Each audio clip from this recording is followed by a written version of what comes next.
I'm Maj Rubaramira Ruranga, ROV 192. I work with Operation Wealth Creation as Director of Health and Community Outreaches Campaign. I have been in the Army for a long time. I retired about 20 years ago. So I'm now not called a retired person.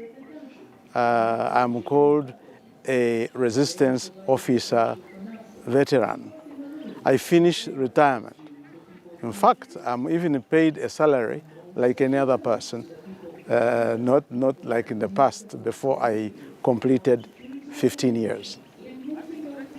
I was a very unfortunate person, I think, first of all, because of my last history, having been a newsreader on both radio and television, and having been a little bit political. I used to get too many attacks. That was one. But for me, already around early 1980, I felt that we needed a change. Idi Amin was not a man that you would imagine leading people. A man who wakes up in the morning and say, Indians go, and they must go, without even looking at the economic consequences. I kept thinking that we definitely needed a change. In fact, I remember one time after elections when I met our president and Honorable Rugunda, and I was saying, what are we waiting for us here?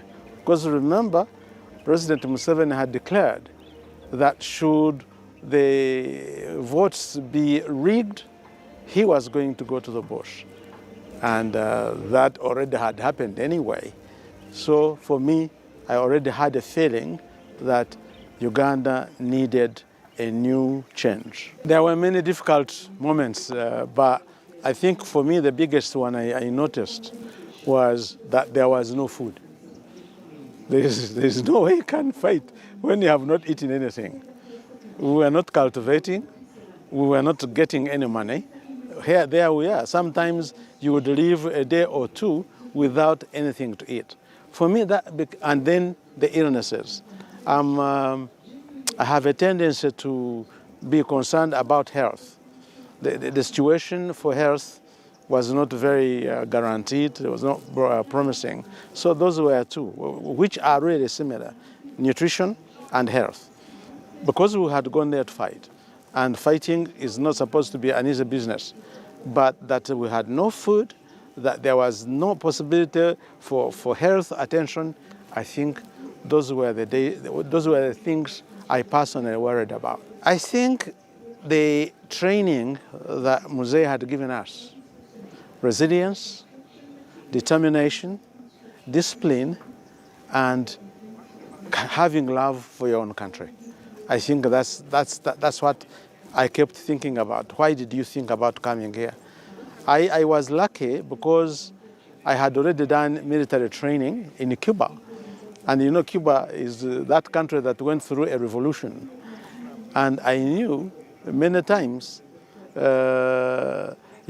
don't look as the mechanism of winning a war coming out of your planning.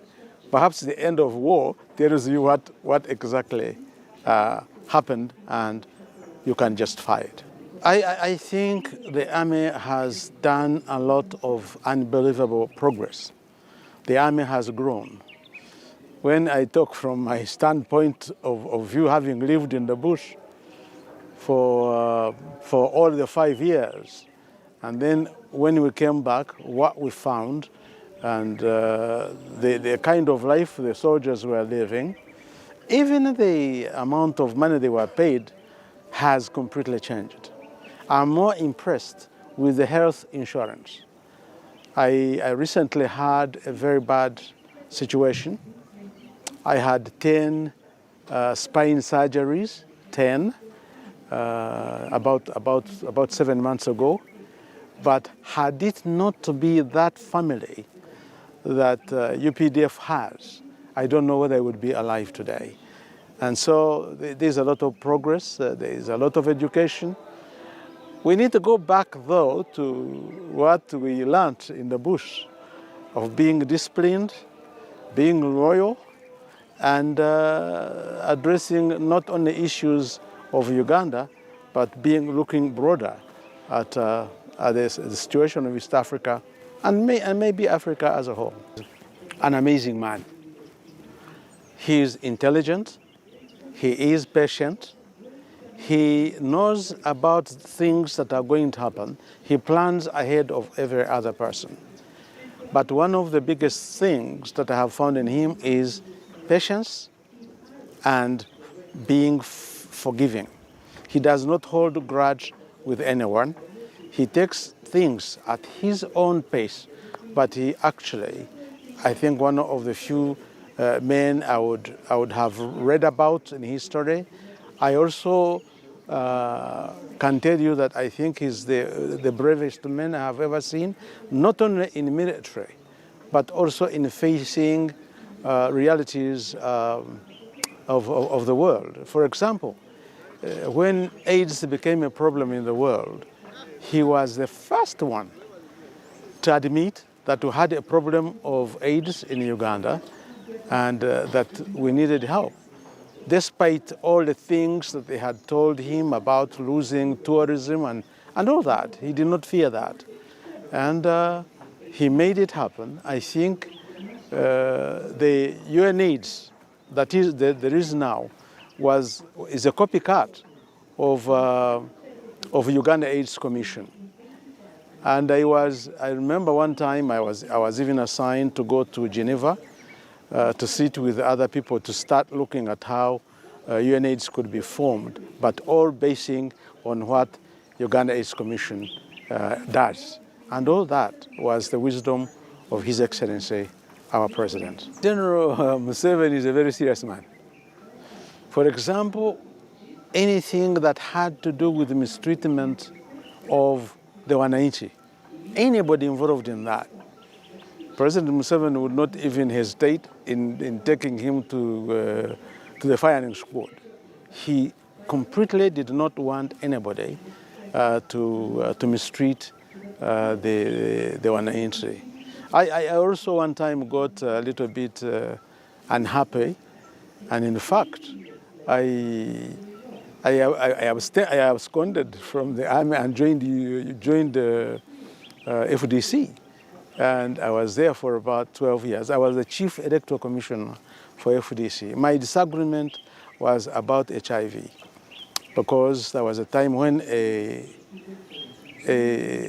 call it relief, reducing soldiers, and they reduced, as it were, people who were HIV positive. I was working for Joint Clinical Research Center. I am trained in psychology and counseling, so I was the one who was giving results to these people. And everybody that came were HIV reactive. These guys were busy, happy, carrying many things, big radios, mattresses, they are going. But for me, because I already had HIV and I had already opened about it, I was saying, where are these guys going? And it so upset me, and I think I failed to get communication to His Excellency, and therefore I took a decision that eventually I regretted, but I definitely did not have the possibility of being helped to understand, and the belief that I remained with was these people did not understand what HIV was. So yes, I got angry and I misbehaved, and I was punished for that matter. But again, that he was doing for the good of the country. That's one thing that one needed to know. But sometimes we quickly become selfish and judge wrongly. I think Tarehe Sita is a weapon of information and education that the UPDF needs.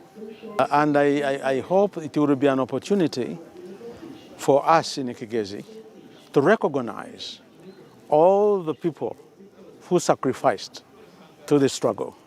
There are so many, both soldiers and civilians. I also come from Kigezi, so this is a great moment for Kigezi also to show that they actually participated very genuinely in the fight and liberation of this country.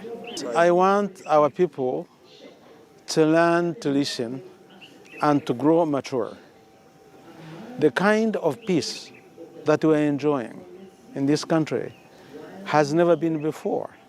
I'm 77 years old, which means I was there even before independence.